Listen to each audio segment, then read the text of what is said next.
વાઘોડિયામાં સસ્તા અનાજની દુકાનમાં નાસગે વગે કરવાનું કૌભાંડ ઝડપાયું। બાતમીના આધારે સ્થાનિક પોલીસ સાથે રેડ કરીને સંચાલક સાથે પિકઅપ ચાલકને ઝડપી પાડવામાં આવ્યો। મળતી માહિતી મુજબ પરવાના નંબર 54/2015 ધરાવતી દુકાનના સંચાલક દર્શનકુમાર હરેશભાઈ જયસ્વાલ દ્વારા ગરીબી રેખા હેઠળના પરિવારો માટે આપવામાં આવતું સરકારી અનાજ ખાનગી વેપારીઓને ઊંચા ભાવે વેચાતું હોવાની બાતમી વાઘોડિયા મામલતદારને ટેલિફોનિક રીતે આપવામાં આવી હતી। બાતમીના આધારે મામલતદારની ટીમ અને સ્થાનિક પોલીસ દ્વારા રાત્રિના સમયે દુકાન પર રેડ કરવામાં આવી હતી। તપાસ દરમિયાન GJ06 AT 5929 નંબરના પિકઅપ ટેમ્પોમાં અનાજની બોરીઓ ભરાતી હોવાનો પર્દાફાશ થયો હતો। તપાસ દરમિયાન ટેમ્પોમાંથી અંદાજે 142 કિલો ચોખા, 9 કિલો ચણા તેમજ મોટી માત્રામાં ઘઉંનો જથ્થો મળી આવ્યો હતો। પોલીસે દુકાન સંચાલક અને પિકઅપ ચાલકને ઝડપી પાડ્યા હતા। તંત્ર દ્વારા અનાજનો જથ્થો તથા ટેમ્પો કબજે કરી વધુ કાર્યવાહી માટે ગોડાઉન મેનેજરને સોંપવામાં આવ્યો છે। સ્થાનિકોમાં ચર્ચા ચાલી રહી છે કે સરકારી અનાજ ખાનગી બજારમાં વેચવા માટે મોટું નેટવર્ક સક્રિય હોઈ શકે છે। જો પોલીસ દ્વારા ઊંડાણપૂર્વક તપાસ તેમજ કોલ ડિટેલની ચકાસણી કરવામાં આવે તો સમગ્ર કૌભાંડ બહાર આવે તેવી શક્યતા વ્યક્ત કરવામાં આવી રહી છે। વિડીયો જર્નાલિસ્ટ મુકેશ પરમાર સાથે સત્ય ટીવી ન્યૂઝ વાઘોડિયા।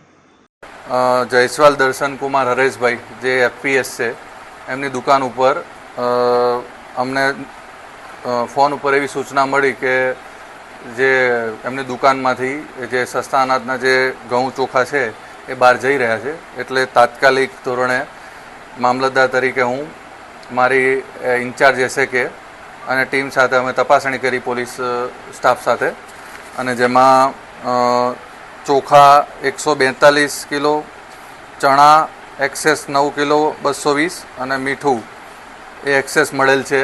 એમને સીઝર હુકમ અમે આપેલ છે દર્શનભાઈને, અને જે ટેમ્પો છે એ ટેમ્પોનો જે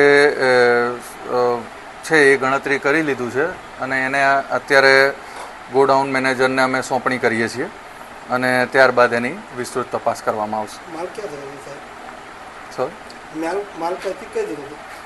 એની કોઈ હજી તપાસણી કરતાં કંઈ જવાબ મળેલ નથી। એ દુકાનની બહાર જ જે ટેમ્પો છે એ અમે ઝડપી પાડ્યો છે, એટલે ક્યાંથી આવ્યો છે અને ક્યાં જવાનું છે એ બાબત હજી કોઈ ક્લિયર થયેલ નથી।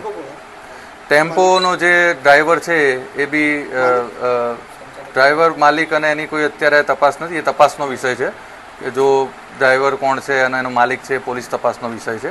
આ ફક્ત ને ફક્ત પુરવઠા બાબતની જે ચકાસણી હતી ટેલિફોનિક, એટલે તાત્કાલિક ધોરણે સ્થળ ઉપર હાજર મામલતદાર અને મારી ટીમ અમે હાજર રહી અને આ જે સીઝર હુકમ આપ્યો છે, અને જે ટેમ્પોનો જે છે એ અમે ગોડાઉન મેનેજરને અત્યારે સોંપણી કરીશું, ત્યારબાદ જે આગળની નિયમ અનુસાર કાર્યવાહી કરવામાં આવશે। એનો કોઈ હજી જવાબ મળ્યો નથી કે રાત્રે દુકાન કેમ ખુલ્લી રાખી છે। મામલતદાર તરીકે અને સ્ટાફ તરીકે મારા જે મને ફોન આવ્યો અચાનકથી, એટલે અમે એમાં તાત્કાલિક પગલાં લીધા છે, અને એ પ્રમાણે અમે જે પુરવઠા કાયદા પ્રમાણે જે નિયમ અનુસાર સીઝર કરવાનું આવે છે એ પ્રમાણે અમે એને સીઝરનો ઓર્ડર આપી દીધો છે, અને એની સહી લીધી છે, અને હવે એમને પાછું જે વિતરણ માટે અમે સોંપણી કરી છે। જે ટેમ્પો છે એ ટેમ્પો ગોડાઉન મેનેજરને સોંપીને કાલે આગળની કાર્યવાહી કરવામાં આવશે। Thank you.